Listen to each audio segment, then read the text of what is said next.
I like OF a lot. I enjoy posting myself. It's fun. I like talking to fans, but I am stepping back from doing Yeah. I've decided. So what shifted? What changed? Over the past few months, I've become really unhappy and regretting certain decisions that I've made. Yeah. Yeah. Like regretting just like making that kind of content, or like just there's so many different factors. The first one is my parents. It took a while for them to be proud of me. I don't think they like what I do, and that's like hard, not being able to talk to them about like my career. I mean, let's keep it real. What normal parent's gonna want to talk to their daughter about them doing sex work? It's not exactly the easiest one to support. What you supposed to say? Oh, how was your day today? How was the freedom? Do you need some ice? She even goes on to say herself that she wouldn't want her kid to do the same work that she does.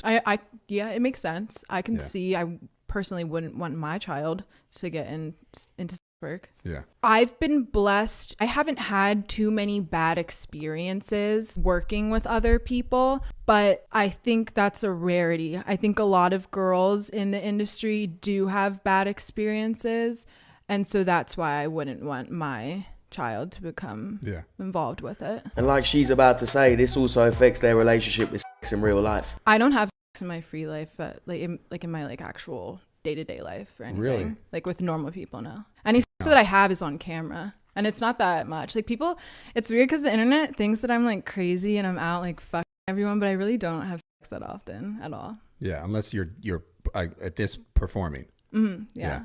And that's the thing, I don't want it to be like that anymore, because I think I lost track of like sex is special, and I want to be able to experience that again. Yeah, the intimacy in it, and not just like the performance of it. Yeah, just being bombarded, the bigger and bigger I get, the more hate I receive, and that's like really gets to me and has been really getting to me the past few months. And also I think I've become really desensitized to sex and relationships. So she's got parents that are disappointed in her, she's desensitized to sex, and it's hard for her to have a relationship. And it's going to be hard for her to find a good man, because most good men with self-respect are not going to be interested in a girl that's done that. And she knows this. It's a lot of different things. It's worrying about who will take me serious is a big thing. The quality of men that are like into me has gone down, because like they don't want to be seen with a girl that's on the internet having sex.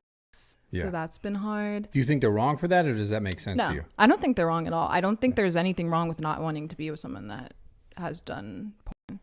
I think that's completely understandable. Yeah. So I don't blame anyone else but myself. Yeah. I mean, that's...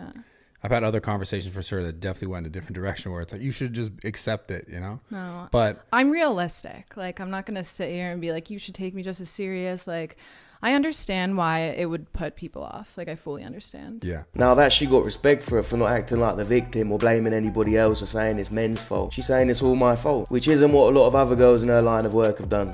Honestly, I feel like I'm in denial sometimes, and I can't accept some of the things that I've done. The thing is, as much as she admits this and as much as she tries to do different things, it's always going to be there. People aren't going to forget. Also, she says she's still going to do OnlyFans, so she's still for the streets. Deciding to quit porn is probably the biggest thing, because it's just not what I'm passionate about at this point. I just don't want to be known for it anymore, I guess. I don't want like that to be my whole personality. Creating stuff and building a fan base and an audience off of something else, like whether it's like YouTube or Twitch. Like I said before, I respect her for not acting like the victim and taking responsibility, but I think it's too little too late. Even if you try different things and you have success in those things, people are still going to remember you for what you originally did. I think we're only going to see more modern women doing this and coming out and saying they regret their decisions. I have a kid. Now that I have my kid, I might be this, oh, I'm a boss bitch, da, da, da. But deep down in my heart, I would do absolutely anything to be at home and be like always with my child. But unfortunately, like he's right. And that shit's hard. Like, unfortunately, since I'm by myself, I gotta hustle, you know?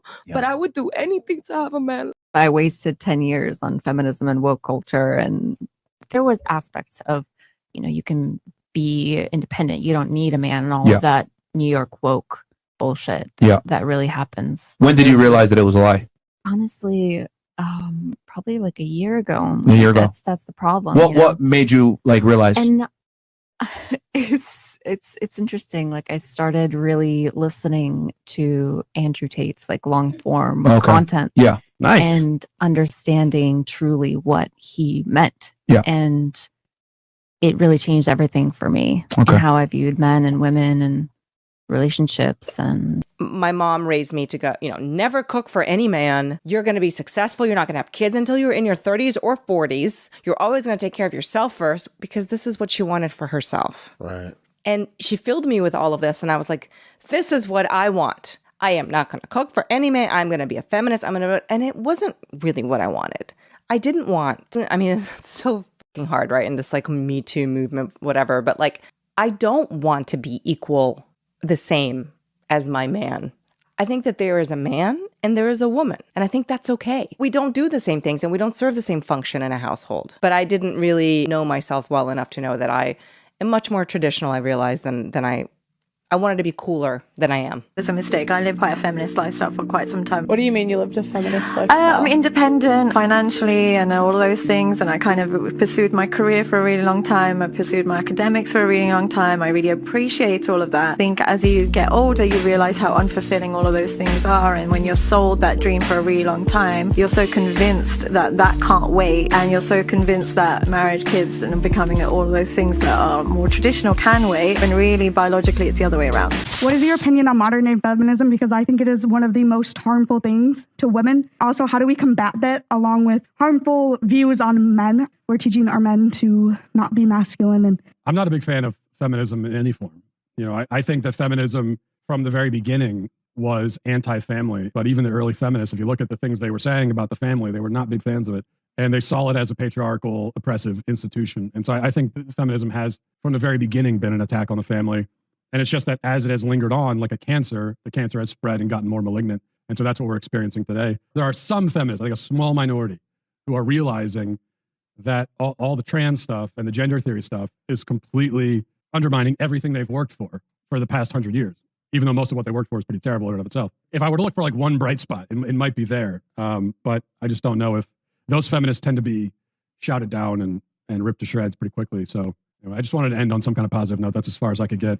She says, Patrick, this is very hard for me to say this. And let me tell you why it's very hard. I said, what's that? She says, ever since in high school, I wanted to prove to men that I can beat them. So when I graduated high school and college, I opened up my salon. We do very well. I've made millions of dollars. My people and my work that work at the salon, they do very well for themselves. I drive a nice car. I have a nice house. I have money. I have millions. I don't worry about any of that stuff. You know what decision I made last night? I said, what's that? She says, I want a husband. I no longer want to compete with men. I need them. And I'm like, what? She's saying this in front of 2,000 people with her sister sitting right next to her. And now she's getting emotional. How many 65-year-old women do we have to hear saying that I marched with the feminist movement and I bought into the fact that men are the enemy? I've never been married. I'm alone and I'm miserable and I wish I would have never bought into that philosophy. And this is why all the single masculine women that are in their 40s are mad. Because they didn't keep the guy that really wanted to marry them back then. They were too busy trying to be in the streets. And now look at them, 40, angry, miserable, and masculine. You chose wrong. Blame yourself, not me. I don't care if she was in the streets in her past and now she isn't. If she ever was, she belongs to the streets.